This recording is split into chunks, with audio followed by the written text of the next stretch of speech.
제가 그냥 넘어가려고 했는데 좀 도가 지나쳐서 일단 있는 사실을 밝히고 저의 입장을 좀 말씀드리겠습니다. 지금 논의되고 있는 대장동 개발은 민간 개발 특혜 사업을 막고 무려 5,503억 원을 시민의 이익으로 환수한 모범적인 공익 사업입니다. 단군 이래 최대 규모의 공익 환수 사업인 대장동 개발 사업을 둘러싼 억측, 의도적인 곡해, 또 왜곡 보도, 네거티브를 넘어선 흑색 선전, 마타도아가 난무하고 있습니다. 결론적으로 말씀드리면 대장동 개발은 국민의힘 소속 신모 전 국회의원이 주동이 돼서 추진을 했던 사업이었고 또 수천억 원의 개발 이익이 예상되던 민간 개발 사업이었습니다. 그런데 제가 성남시장이 되면서 성남시 공공개발로 전환을 해서 개발 이익 5,503억 원 가량을 성남시로 환수한 대표적인 모범 개발 행정 사례입니다. 이 사업 내용이 워낙 복잡해서 좀 자세히 설명드리도록 하겠습니다. 사업의 진행 과정은 이렇습니다. 분당과 판교 사이에 위치하고 있는 노른자위 녹지로서 개발 압력이 컸던 이 대장동 일대를 원래 LH가 공영 개발을 확정해서 추진하고 있었습니다. 그런데 2009년에 민간 사업자들이 국민의힘, 그러니까 당시는 새누리당이죠. 국민의힘 소속 신모, 정확히 얘기하면 신영수 전 국회의원인데요. 신영수 당시 국회의원의 동생, 그다음에 LH 출신 인사들에게 수억 원씩 뇌물을 주면서 공영 개발을 포기시키는 로비를 했습니다. 그리고 신모 국회의원은 그해 2009년 말에 국감에서 LH 사장에게 공영 개발 포기를 압박했습니다. 결국 2010년 6월에 LH는 공영 개발을 포기했습니다. 이에 따라서 민간 개발업자들이 민영 개발을 통해서 땅 짓고 헤엄치기 시기로 엄청난 수천억 원대 이권을 차지할 수 있는 길이 열렸습니다. 그런데 2010년 6월에 지방선거에서 제가 예상을 뒤집고 시장으로 당선이 되면서 이 대장동 개발 사업을 온갖 로비와 압력에 굴하지 않고 성남시 공영 개발로 제가 바꿨습니다. 공영 개발 포기 로비를 하던 민간 사업자들은 이제 민간 개발로 이제 사업을 하기로 하고 땅도 10%씩 계약금 주고 거의 다 매입했는데 제가 공영 개발을 하면서 이분들은 이제 소위 닭 쫓던 개가 됐죠. 성남 시민들은 수천억대 이익을 이제 확보할 기회가 생긴 겁니다. 개발업자들의 한탕주의 노림수는 결국 무산됐고 또 뇌물을 준 사업자와 뇌물을 받은 신모 의원의 동생, 그 외에 LH 관련자 등등 여러 명이 구속됐습니다. 이 신모 의원 동생은 로비 성공했다고 또 수천만 원 돈을 또 받았습니다. 기소된 내용이죠. 저는 정당한 개발 업무의 대가가 아니고 국민이 위임한 인허가권 행사로 그냥 생기는 불로소득 개발 이익은 원칙적으로 공공, 즉 시민이 취득해야 된다라고 믿는 사람입니다. 단순한 인허가에 따른 개발 이익을 민간 사업자가 다 독식하고 또 국민 세금으로 그에 필요한 기반 시설 비용을 부담하는 것은 당연히 공정하지 않습니다. 불로소득 개발 이익 공공 환수 신념에 따라서 저는 대장동 개발 이익 중에서 5,503억 원 상당, 평가액은 나중에 좀 변동이 있었습니다. 환수했습니다. 구체적 내역을 보면 사업자가 2,761억 원을 들여서 성남시 1공단 공원 조성 사업을 책임지고 하기로 했고 920억 원으로 추산되는 사업지 인근의 터널 공사 등을 책임지기로 했습니다. 또 당시 1,822억 원으로 추산된, 현재는 훨씬 2천 몇백억씩 됩니다. 추산된 대장동 A 11블럭 임대 부지를 무상으로 제공하는 그런 조건이었습니다. 공영 개발을 결정하긴 했는데 성남시가 직접 1조 원이 넘는 토지 매입부를 조달할 수가 없어서 직접 사업을 수행할 수는 없었고 성남시 산하기관인 성남도시개발공사도 역시 자금 여력이 부족하고 또 사업 시행을 직접 수행할 능력이 문제가 될 수 있기 때문에 직접 사업을 수행할 수는 없었습니다. 이에 따라서 성남도시개발공사는 자금 조달을 하거나 또 사업 수행을 하고 또 사업이 잘 안 될 경우 위험 부담을 할 민간 사업자를 공모해서 특수목적법인을 신설한 다음에 이를 통해서 개발 사업을 하기로 했고, 그리고 민간 사업 참여 희망 컨소시엄 중에서 성남시에 확정된 이익을 가장 많이 확실하게 보장할 사업자를 공모했습니다. 이 공모에 하나은행 주관의 컨소시엄, 또 산업은행 주관의 컨소시엄, 메리츠증권이 주관하는 컨소시엄, 이 세 개의 컨소시엄이 공모에 응했는데, 이 중에서 5,503억 원 상당의 개발이익 환수를 보장하는 하나은행 주관 컨소시엄을 민간 참여 사업자로 선정했고, 그래서 참여 사업자는 50% 마이너스 1주, 성남도시개발공사는 50% 플러스 1주를 투자해서 성남의 뜰이라는 특수목적법인을 설립했는데, 이건 뭐 아시다시피 페이퍼 컴퍼니입니다. 설립했고, 화천대유라고 하는 회사는 투자사들이 합의로 이 사업을 위해서 새로 만든 자산관리회사입니다. 사업 참여 경황과 회사 구성 내역을 제가 설명을 드리겠습니다. 사업을 참여한 하나은행 컨소시엄의 구성원들은 하나은행, 기업은행, 국민은행, 동양생명, 하나자산신탁 이렇게 5개의 금융기관이었습니다. 신설한 특수목적법인 SPC의 그 성남의 뜰이라는 이름인데요.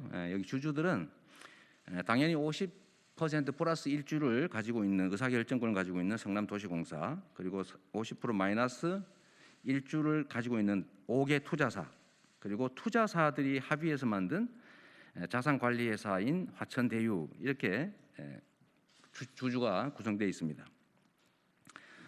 화천대유라고 하는 회사는 그 세법상 PFV, 즉 프로젝트 금융 투자회사이기 때문에 비용 지출이 불가능하다고 하고, 그래서 이 투자 5개 회사가 이 사업 시행을 위해서 합의해서 새로 만든 자산관리회사입니다.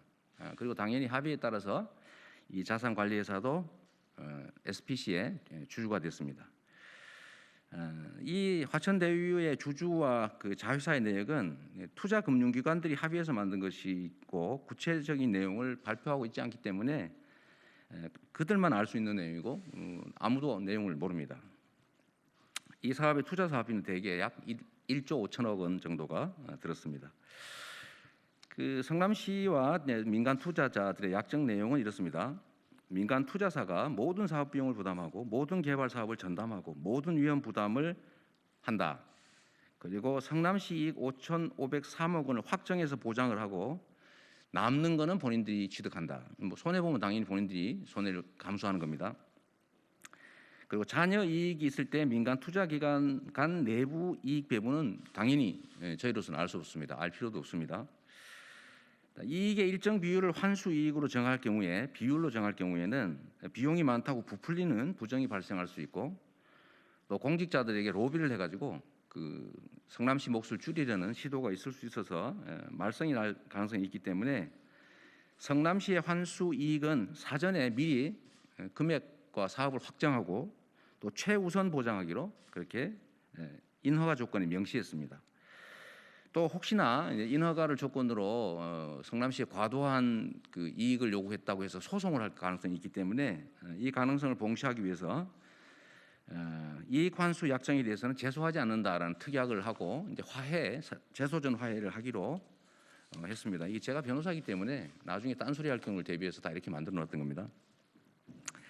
자, 특수목적법인의 50% 마이너스 1주를 투자한 민간 사업자들이 자금 조달, 개발 업무, 분양 처분 등 모든 책임을 지고 손실 위험도 100% 부담하기 때문에 성남시는 돈 한 푼 투자 안 하고 아무런 위험 부담 없이 인허가권 행사만으로 무려 5,503억 원 가량의 개발 이익을 환수한 겁니다. 성남시의 확정 이익을 확보하기 위한 장치들을 이렇게 만들었습니다. 성남시는 특수목적법인에 참여할 민간 컨소시엄과 계약을 하면서 이익의 안정적 환수를 위해서 여러 가지 안전장치를 만들었습니다. 우선 민간사업자 공모 단계에서 제1공단 공원화 시행, 임대주택 부지 무상 제공을 의무화하는, 최소 이거는 해야 된다라는 공모 기준을 만들었고, 이 조건을 받아들인 민간 컨소시엄 중에서 가장 제시 조건이 좋았던 하나은행 컨소시엄을 사업자로 선정해서 특수목적법인인 성남의뜰 SPC를 공동으로 설립했습니다. 개발 사업 중에 개발이익 추가 환수를 했습니다. 이게 이제 최초 공모에는 없던 내용인데 저희가 사업 시행을 진행 과정을 보니까 또 부동산 가격도 많이 오르고 민간 투자자들 이익이 너무 많다라는 판단이 들어서 제가 지시를 해가지고 인가 조건을 변경해서 성남시가 원래 해야 될 사업 부지 외에 기반 시설, 뭐 판교와 연결되는 터널 공사, 뭐 이런 것 등등을 하도록 제가 강제했습니다. 뭐 사업자들의 반발이 좀 있긴 했지만 그걸 통해서 그때 당시 추산 금액으로 약 920억 원이 든다는 그 사업을 성남시 예산 부담을 줄인 것이죠. 역시 추가 이익을 제가 확보했습니다. 이것은 지난 선거법 관련 수사와 재판 과정에서 다 밝혀진 내용입니다. 그리고 이 사업에 대해서는 당연히 혹시 이재명 시장이 뒤로 혹시 뭘 챙기지 않았을까 하는 수사 내사를 여러 차례 한 걸로 알고 있습니다. 아시다시피 저는 당시 이제 박근혜 이명박 정부 하에서 나흘에 사흘꼴로 압수수색 수사 감사 조사를 받았다는 거 말씀드립니다. 제가 이게 조금이라도 관계가 있었으면 이 자리에 있겠습니까? 이거 수사할 줄 제가 알았습니다. 미리 다 예측했고. 자, 개발 이익의 환수의 모범 사례가 됐습니다. 안전하고 비용도 안 들고 이렇게 막대한 그 이익을 환수하는 공영 개발 방식은 대한민국 역사에 없던 기발한 정책이어서 개발 이익 환수를 원하는 지방자치단체의 재원 확보 방안의 롤 모델이 됐습니다. 개발 이익 환수를 원하는 지방자치단체의 벤치마킹이 이어지기도 했습니다. 경기도 역시 제가 취임한 이후에 이와 같은 개발 이익 환수를 제도화해서 시행하고 있습니다. 개발 압력이 높은 경기도 내 개발은 민간의 개발 이익 100%가 귀속되는 민간 개발 방식을 가급적이면 지양하고 공공개발 아예 전부 공공에서 개발하거나 아니면 대장동 개발 방식을 본따서 공공과 민간 합동 방식의 공공개발을 추진합니다. 당연히 이익도 사전에 미리 확정하는 방식으로 추진하고 있습니다. 평택에서도 지금 하나 하고 있습니다. 참고로 이거 그냥 재미로 제가 말씀드리는 건데요. 이 사건과 관련해서 저를 검찰이 허위사실 공표로 했는데 제가 물론 1, 2, 3심에서 다 무죄 판결을 받았습니다. 기소 내용이 이렇습니다. 현금 아닌 이익을 받기로 한 거고 그 발언할 당시에 이익은 확정되긴 했는데 최종 기속된 건 아니지 않냐 라면서 제가 이게 개발 이익을 환수했다, 돈 벌었다 이렇게 표현한 게 허위사실이라는 거죠. 현금 아니지 않냐, 이익이지 않냐, 왜 현금 돈 벌었다고 했냐, 돈 벌었다 하는 돈은 현금이다, 거짓말이다. 또 아직도 완전히 이행된 게 아닌데 왜 과거형으로 벌었다, 환수했다라고 표현했냐라고 기소당한 겁니다. 참 어처구니 없는 일이었는데요. 하여튼 법원에서는 이거 말이 안 되는 소리다라고 해서 이제 1심부터 무죄 판결했습니다. 여하튼 기대했던 민영 개발이 좌초되고 개발 이익 상당 부분이 이제 시민 몫으로 돌아갔으니 불로소득을 노리던 이 한탕주의자들한테 제가 어떤 사람이었겠습니까? 눈에 가시였겠죠.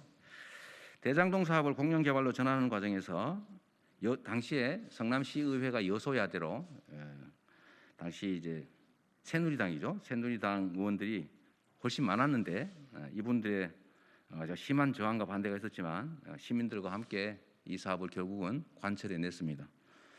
제가 가장 자부심 갖는 사업입니다. 성남시 1년 예산이 그때 당시 한 2조 원 남짓, 2조 원 중반대였는데 제가 5,500억 원을 이렇게 만들어낸 거죠. 이거 말고 다른 것까지 하면 한 7천억 원을 넘게 제가 성남시 개발 이익을 회수했습니다. 성남시 재정이 좋아진 것도 이것도 한 이유가 되죠. 자, 허위사실 공표와 흑색선전 내용을 제가 한번 살펴보겠습니다. 이렇게 민영개발로 업자 배불리기에 들어갔을 개발 이익의 상당 부분을 안정적으로 확실하게 또 고액을 성남시가 공공 환수했는데 이거 정치인들하고 언론들이 칭찬은 못할 망정 근거 없는 마타도어식 네거티브를 하고 허위사실 유포를 언론 보도의 이름으로 자행을 하고 있습니다. 몇 가지 들어보면 일각에서 제가 마치 수의계약으로 특정 사업자를 지정했다고 하는데 아까 말씀드린 것처럼 이거 금융기관들 컨소시엄 3개를 공모해서 입찰 심사한 것입니다. 새로운 회사가 생긴 게 또 문제다 이렇게 주장하는데 원래 이런 특수 목적 법인은 새로 만드는 겁니다. 이 사업만을 위해서 만드는 걸 특수 목적 법인이라고 하죠. 특정 사업만을 위해서 만드는. 그 당연히 새로 만들죠. 그다음에 그 자산관리회사 얘기를 하는데 이게 아까 말씀드린 대로 그 성남의 뜰이라고 하는 특수 목적 법인은 그 자체가 사업을 할 수는 없기 때문에 원래 당연히 자산관리회사를 법에 따라 만듭니다. 당연히 새로 만들죠. 이게 마치 이상한 것처럼 해석하는 거는 그 제가 보기엔 무지해서 그런 건 아닌 것 같고 아무리 생각해도 알면서 일부러 그런 것 같습니다. 자, 주주 구성은 민간 투자사는 다수의 재무 투자자와 또 이 현금을 제공하는 재무 투자자 말고 또 개발 사업자들이 참여를 합니다. 그렇게 구성되어 있어서 이 사업을 시행할 법인을 새로 만드는 것도 당연합니다. 자산관리회사의 실제 소유자는 이거 투자회사들이 합의해서 만드는 겁니다. 은행들이 그리고 개발 사업자들이 합의해서 만들어서 또 합의를 해가지고 이 SPC에 주주로 참여한 거죠. 모두 동의하고 합의해서. 그리고 그 내용은 그 내부 내용 우리도 알 수 없습니다. 그게 개별 금융기관들의 또는 개발 사업 참여자들의 영업 비밀인데 그걸 누구한테 알려주겠어요? 궁금하시면 저한테 혹시 이재명 거 아니냐 이런 의심하지 말고 그 금융회사를 가서 취재를 해야죠. 취재를. 그다음에 제 아들이 무슨 해당 특수목적법인 관련 기업에 취직했다? 이거 전혀 사실이 아닙니다. 이거 나 참 기가 막혀서. 근거가 우리 아들이 조그마한 소기업에 5명 있는 조그마한 소기업에 다닌다고 했더니 그 관련 회사가 5명이다. 이게 근거예요. 5명인 회사가 대한민국에 하나밖에 없습니까? 그리고 제가 알아보니까 5명이 아니고 4명 있더라고요. 4명. 우리 아들이 다니는 회사는. 어쨌든 황당무계합니다. 또 경기도시주택도시공사 임원이 개발회사 임원이다. 이것도 전혀 사실이 아닙니다. 아예 이름까지 적시했던데 그분이 가만히 있을지 모르겠어요. 또 성남시장으로서 매일 수사, 감사, 조사에 시달리던 제가 이 불법 이익을 취하는 거 꿈도 꿀 수 없습니다. 바보 아닌 다음에야 이거 수사할 거 뻔한데 거기서 제가 이익을 챙기겠습니까? 저 밥도 안 얻어먹습니다. 그리고 하나 이거 정말 중요한 건데 이게 이런 게 증거라는 거죠. 제가 만약에 그 개발 사업에서 남는 금액의 일부를 제가 이해관계를 가지고 있다면 그 개발 이익 그 사람들이 가지는 거 크게 만들어야 되잖아요. 상식적으로. 제가 이 개발 사업 시작한 후에 이거 투자사들 개발 이익이 너무 많이 계속되는 것 같다. 땅값도 오르고. 그래서 이거 안 된다. 추가 부담 시켜라. 제가 지시를 해가지고 그분들 반발했지만 당신들 꽤 많이 남는 것 같은데 그냥 우리가 인가 조건에 넣겠다. 이렇게 해서 그 당시 920억 원으로 추산되는 성남시가 해야 될 기반시설 확보 사업을 그 회사가 하게 됐어요. 그만큼 개발 이익이 줄어든 거죠. 제가 이해관계가 있으면 그걸 왜 줄이겠습니까? 오히려 늘려줘야지. 이거 다 보도가 나간 거예요. 재판 때도 다 밝혀진 거고. 민간 투자사들은 자기들 예상 이익이 줄어드니까 저의 인가 조건 변경 조치에 사실 불만이 매우 많았습니다. 저번에 재판에 이 투자회사 대표가 법정 증언에 나와가지고 정말 저보고 빨갱이 같다, 공산당 같더라 이렇게 얘기했어요. 그 이미 합의된 내용 말고 왜 추가로 부담을 시키느냐? 인하급관 이용해가지고 이런 식으로 부당하게 부담시키면 되겠냐? 그 법정에서 저한테 항의하더라고요. 빨갱이라고. 이런 게 빨갱이식이라고 그러더라고요. 보니까. 자, 이런 걸 좀 상식적으로 판단해 주면 좋겠습니다. 그런데 이 조선일보 이게 조선일보 대한민국 최고 부수를 자랑하는 전통 중앙 일간지 아닙니까? 정론직필을 지향하시겠지요. 그런데 추정이 말이에요. 정말 재밌어요. 관련 회사 이름이 천화동인인데 이 동자가 이재명이 말하는 정치 목표 대동세상의 동자하고 같다. 이게 근거예요. 이 연관성이 있다. 두 번째, 이 특수목적법인 관련 회사 대표가 변호사인데 이 사람이 어떤 변호사하고 골프 쳤다. 그런데 그 골프 친 변호사가 제 사법연수원 동기다. 이게 말이 됩니까? 고등교육 받은 사람이 쓴 거 맞아요? 사돈 팔촌식 이렇게 하지 말고 같은 대한민국 국적을 가지고 있더라 이렇게 쓰는 게 훨씬 낫잖아요. 확실하게. 이 언론이 이러시면 곤란하죠. 또 있어요. 우리 언론인들 오늘 취재하신 분들 나중에 저와 뭔 간접적으로 관계된 사업하시면 나중에 이렇게 올라옵니다. 저를 인터뷰했던 기자가 훗날 화천대유 대표가 됐다. 그래서 의심된다. 여러분 오늘 여기 취재하신 기자분들 절대로 앞으로 저와 관계된 사업하시면 안 됩니다. 이게 이렇게 올라오게 됐어요. 조선일보가 또 쓸 겁니다. 몇 월 며칠 날 기자회견하는데 참여했던 기자가 사업에 참여했다. 관리에 있는 것 같다. 재밌지 않습니까? 이게 이 나라 이게 정말 참 말 안 하려고 그랬는데요. 해도 이거 너무하는 거 아닙니까? 이러면 안 되죠. 이게 최근에 여러 얘기가 있는데 민주주의를 지키라고 특별한 보호를 언론에 대해서 해주지 않습니까? 이 특별히 보호되는 이 특권을 이용해 가지고 이 가짜 뉴스 만들어서 정치적으로 개입하고 특정 후보 불리하게 공격하고 이렇게 해서 민주주의 절차를 훼손하는 거 이거 중범죄 행위입니다. 아니 개인들이 그러는 거 이해하지만 헌법에 의해서 민주주의 지키라고 주어진 특권을 헌법 질서를 파괴하고 이 대의 정치를 훼손하는 데 쓰면 엄정하게 제재해야죠. 이런 게 징벌배상해야 될 사유입니다. 징벌배상. 이러니까 국민들이 징벌배상하라고 하지요. 어쨌든 좀 깊이 생각할 부분이 있는 것 같습니다. 명색이 대한민국 최고 부수를 자랑하는 중앙일간지인데 이 억지도 이런 억지가 없습니다. 선거 때만 되면 온갖 소문이 난무하지만 그럴수록 헌법의 보호를 받는 언론으로서의 책임에 따라서 카더라를 남발하거나 빈약한 근거로 경감부회식의 의혹 확대, 가짜 뉴스를 할 게 아니라 정말 정론직필하십시오. 허위사실 유포는 주권자의 판단을 흐리게 해서 민주주의를 해칩니다. 민주주의를 지키라고 헌법이 부여한 특권을 이용해서 허위사실을 유포하고 민주주의를 해치는 것은 결코 용인할 수 없는 일입니다. 또 공영 개발에 참여한 민간 투자자 수익이 많다고 비판하시는데 아니 생각해 보십시오. 그럼 당시에 민간 개발하도록 허가했으면 더 5,503억 원도 그 사람들한테 귀속됐을 텐데 그러면 그 너무 많이 귀속됐다고 비난할 겁니까? 지금 각 중앙정부, 지방정부가 온갖 개발 사업 인허가 해주고 있는데 민간 개발로 거기서 생긴 이익 그러면 다 책임져야 됩니까? 비난받을 일입니까?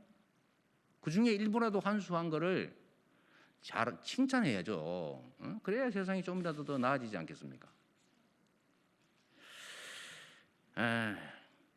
또 지금도 수없이 이루어지는 개발 인허가로 개발 이익이 발생하는데 전액 환수 안 했다고 인허가 기간 한 번이라도 비난하는 일 있습니까?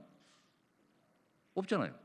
저만 물고 늘리잖아요. 그것도 절반 넘게 환수한 이 훌륭한 행정을 한 사람을. 아마도 이런 식으로 하면요 이랬을 겁니다. 부동산 경기가 악화돼가지고 이 개발 사업이 실패해서 성남시에 주로 5,503억 원 주고 나니까 남는 거 없어 손해봤다 이러면 아마도 그 성남시 이익 환수하느라고 횡포 부렸다, 성남시가 갑질했다고 비난했을 거예요. 그러지 않았겠어요? 그거 도대체 어떡하라는 겁니까? 개발 이익 환수하지 말라는 거예요. 환수하라는 겁니까? 언론이 이러면 안 되죠. 잣대가 하나라야지. 여기 질 때는 길었다가 저기 질 때는 짧았다가 자기 마음대로 길다고 표현하려면 짧은 자리에서 길다고 비난하고 또는 자 길게 해가지고 똑같은 거를 짧다고 비난하고 이게 아주 정말 언론의 횡포, 경강부의 가짜뉴스의 아주 대표적 사례입니다. 대장동 개발은 지금도 제가 자랑하는 성남시장 시절의 최대 치적입니다. 그때 김인영 개발을 방치했더라면 정치 로비 성공으로 정치권과 개발업자의 결탁은 더 강화됐을 거고 또 업자들은 5,503억 원을 더한 더 많은 개발 이익을 누렸을 것이고 우리 성남 시민들은 세금으로 더 많은 부담을 했겠지요.